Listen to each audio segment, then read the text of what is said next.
Nadagdagan pa ang bilang po ng mga Pilipinong nagkaroon ng trabaho. Ito ay dahil na rin sa mga job opportunities sa semiconductor at electronic industry sa ating bansa. Ayon po kasi sa Pangulo, ang pag-iral ng tuwid na daan sa ilalim ng kanyang pamunuan ay higit na makakaakit ng mas marami pa mga investment sa ating bansa. Pakinggan nga po natin ang report na ito mula sa aming kasamang si Rocky Ignacio. Tiniyak ni Pangulo Aquino ang pagpapabuti pa ng sistema ng pamahalaan para ibayo pa ng pamumuhunan sa bansa. Sinabi ito ng Pangulo sa kanyang pangharap sa iba't ibang Chief Executive Officers sa ginanap na 14th CEO Forum ng Semiconductor and Electronic Industries in the Philippines o SEPI sa Alabang, Muntinlupa City. Ayon sa Pangulo, naging mabuting katuwang ng pamahalaan ng industriya na nagresulta ng dagdag trabaho at oportunidad sa mga Pilipino. The reason why over the course of my administration, I've always made it a point to attend this event.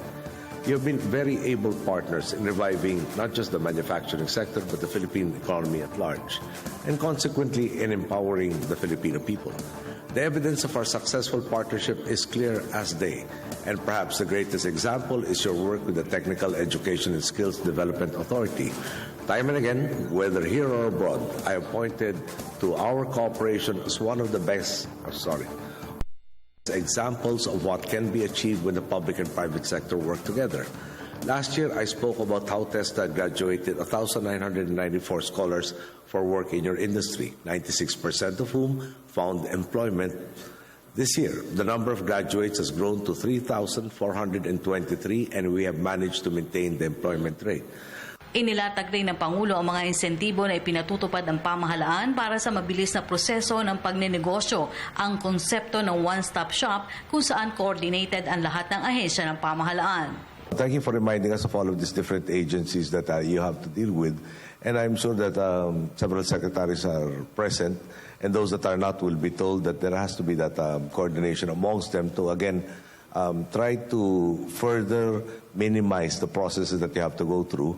And perhaps will integrate all of the databases to have that one-stop concept fully implemented. Binigyan din rin ni Pangulo Aquino na patuloy na iiral ang tuwid na daan sa ilalim ng kanyang pamunuan. Sagot ito ng Pangulo sa report na bagamat mahigpit ang kampanya ng administrasyon sa graft and corruption, mayroon pa rin umanong nakakalusot. Pero gate ng Pangulo, dapat makipagtulungan rin ang pribadong sektor para mawala ng isyu ng umano'y suhulan. Lantad rin naman anya sa publiko na walang ligtas sa pagbaka sa katiwalian. I'm sure the Commissioner of Customs took note of your comments, which will inspire him to further improve the work of Customs.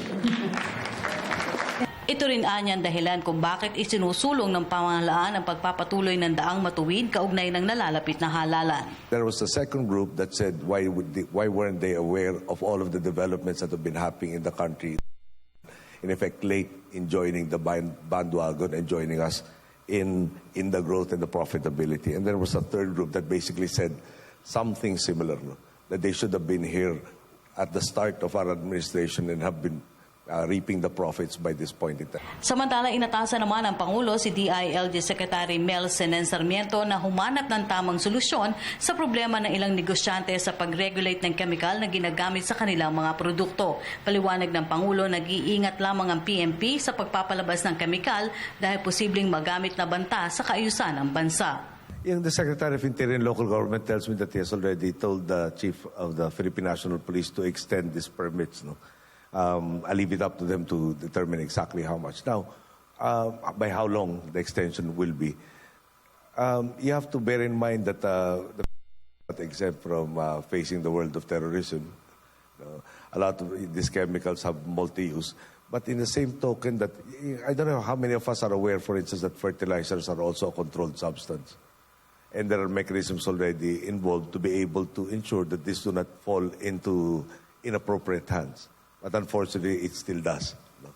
So I think you will bear with us that there is a balancing act necessary, protecting the public welfare, and at the same time assisting you in terms of not adding undue burdens on you. Para sa Telebisyon ng Bayan, Rocky Ignacio.